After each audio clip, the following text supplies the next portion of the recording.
Handle ঘোরাচ্ছে, driver শিখছে 4 চাকার। কি সুখ দেখেন, এইভাবে আমাদের কাজ করাবেন, এত সুখ কে দিবে আপনাদেরকে? হেড মিস্ত্রির নাম মহাবীর আলম, আর সাব মিস্ত্রির নাম জিতান আলম, আর হাফ লেবারের নাম জিতছে। লেবার বলবেন না, হাফ মিস্ত্রি নাম। এই চল লাগাবে হয়সা, এই মারো রে মারো।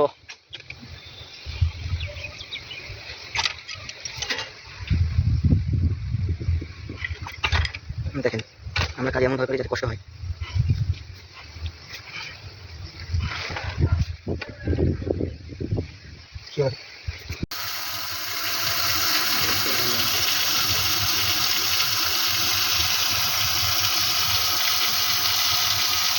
এবার আল্লাহ আসলে